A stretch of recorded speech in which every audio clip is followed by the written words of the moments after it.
Michael Jordan के जीवन की कहानी। माइकल जॉर्डन का जन्म सन 1963 में ब्रुकलिन की झुग्गी झोपड़ी में हुआ था। पिता मजदूरी करते थे। माइकल जॉर्डन का बचपन गरीबी और भेदभावपूर्ण वातावरण में गुजरा। जब माइकल जॉर्डन 13 वर्ष के थे तो उनके पिता ने उन्हें पुराना टी शर्ट दिया और पूछा, इस टी शर्ट की कीमत क्या होगी? जॉर्डन ने जवाब दिया, शायद $1। पिता ने फिर कहा, क्या तुम इसे $2 में बेच सकते हो? यदि तुम ऐसा कर पाते हो तो मैं समझूंगा कि तुमने अपनी मम्मी और पापा की मदद की। जॉर्डन ने सिर हिलाया और बोला, मैं कोशिश करूंगा।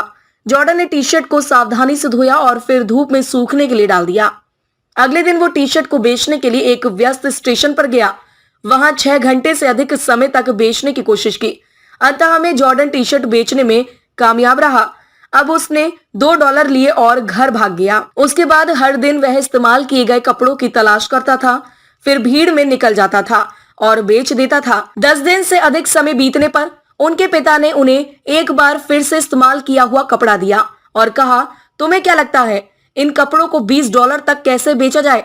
जॉर्डन ने कहा, यह कैसे संभव है? यह कपड़ा तो केवल $2 लायक है। उनके पिता ने फिर से प्रेरित करते हुए कहा, तुम एक बार आजमा कर क्यों नहीं देखते? कुछ ना कुछ रास्ता तो होना ही चाहिए। आखिर में माइकल जॉर्डन को एक आइडिया आया।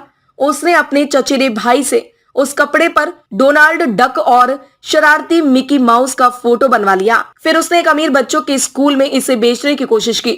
जल्द ही एक नौकर जो अपने मालिक के बच्चे को लेने आया था, उसने अपने मालिक के बच्चों के लिए वो कपड़ा खरीद लिया। छोटे 10 वर्षीय बच्चे को वो कपड़ा बहुत पसंद आया, इसलिए उसने जॉर्डन को $5 की टिप भी दी। जॉर्डन के लिए $25 की रकम बहुत बड़ी थी, क्योंकि ये उसके पिता के एक महीने के वेतन के बराबर थी। जॉर्डन घर पर पहुंचा तो उसके पिता ने उसे एक और कपड़ा दिया और कहा, क्या तुम इसे $200 में बेच सकते हो? उनके पिता की आंखें चमक रही थी। इस बार जॉर्डन ने बिना किसी संकोच के कपड़ा बेचने के लिए ले लिया। 2 महीने बाद लोकप्रिय फिल्म चार्ली एंजल्स की अभिनेत्री फराह फॉकेट न्यूयॉर्क में एक प्रोमो करने के लिए आई। प्रेस कॉन्फ्रेंस के बाद जॉर्डन ने फराह फॉकेट के पास पहुंचने के लिए सुरक्षा घेरे को तोड़ दिया और साथ लाए कपड़े पर उनका ऑटोग्राफ मांगा। जब फॉकेट ने एक मासूम बच्चे को अपना ऑटोग्राफ मांगते देखा तो उसने खुशी खुशी कपड़े पर हस्ताक्षर कर दिए। जॉर्डन जोश में चिल्ला रहा था, इस पर फराह फॉकेट ने ऑटोग्राफ दिया है, इसे मैं $200 में बेच रहा हूँ।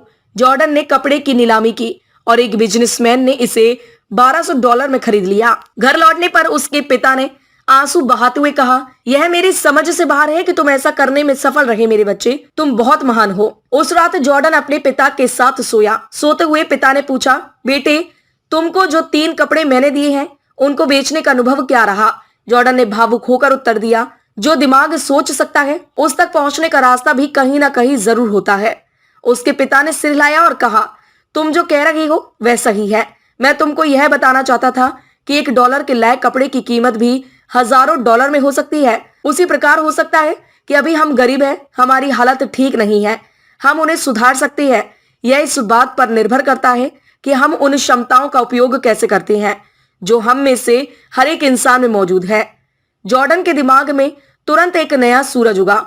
उसने सोचा कि एक सेकेंड हैंड कपड़ों को भी अपग्रेड किया जा सकता है, तो क्या मेरे पास खुद को कमजोर रखने का कोई कारण है? तब से किसी भी मामले में माइकल जॉर्डन को लगता है कि उनका भविष्य खूबसूरत और आशावान है। उन्होंने अपनी क्षमता का भरपूर सम्मान किया। वे दुनिया के सर्वश्रेष्ठ बास्केटबॉल खिलाड़ियों में से एक बन गए और सबसे अमीर एथलीटों में से एक बन गए।